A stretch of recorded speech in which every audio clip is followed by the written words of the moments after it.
I'm back again. I don't know if you saw me marbling the grey, blue and white iced cake. Just going to do the same thing to the board so that the two match when they're put together. I ice my boards and my cake separately and allow the board to dry before placing the cake onto it, purely because the finish is better. Now, in the previous video I showed how to achieve this beautiful marbling effect. It's done with dry powders. I use the fractal dusts, and I find that you get this beautiful grainy effect, and the colour changes the more pressure is applied, etc. And as I said on the previous video, always with marble, look at both sides because you'll have a totally different pattern. On the other side, I've got a bit of chocolate ganache there because these were my offcuts for my cake, so I'm going to stay with this side. Right, so here we have a 10-inch board, 8-inch cake to sit on.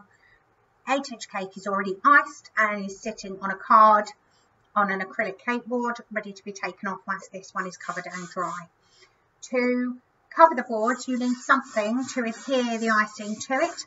I use a tiny bit of water or a little bit of vodka.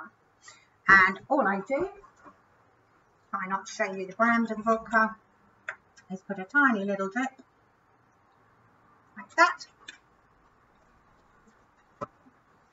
in my hand, and just move it around, making sure I get right to the very edges. Now obviously the vodka, the alcohol in the vodka will evaporate quite quickly. So what we need to do is have our icing almost there before we put that on to the board. That won't be there in 5 minutes, and that's why we like to use clear spirit instead of water, because you don't get that residual wetness and you can work with your icing quite quickly afterwards. So it's rolled roughly to that size. Don't be too panicky about getting it exactly right.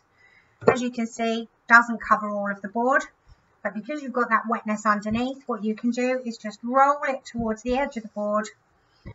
Try and do it nice and evenly, putting the pressure right the way across the board rather than just on one edge, because then you get a slight tilt in your icing.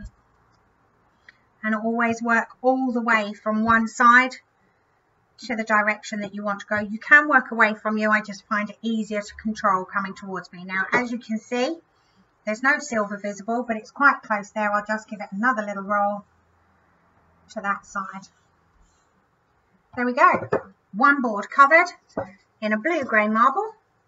And to trim it off, I trusty little tiny palette knife again, and I hold it at 90 degrees with the edge of the blade touching the board, and just work in a downwards motion, small pieces. And this, I find, stops the knife. If you use a sharp knife, it cuts into the paper or catches on the paper. I find that this palette knife doesn't, and because it's small, it's easy to manoeuvre and be quite accurate with it. If you get gumped up, just take it off and keep going. Now, you will get an unevenness to some of it. It might be that the vodka hasn't quite been moved to the edge of the board. So just get all the way around first, and then just very gently, with your finger level with the edge of the board, just take off any excess bits. Like that.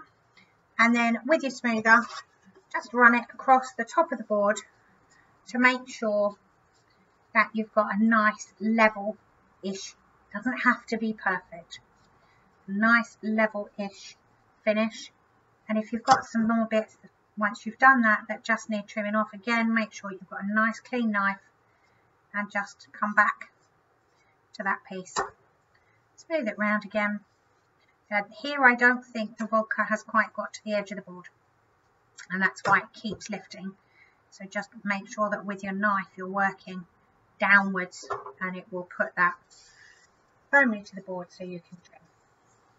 There we are.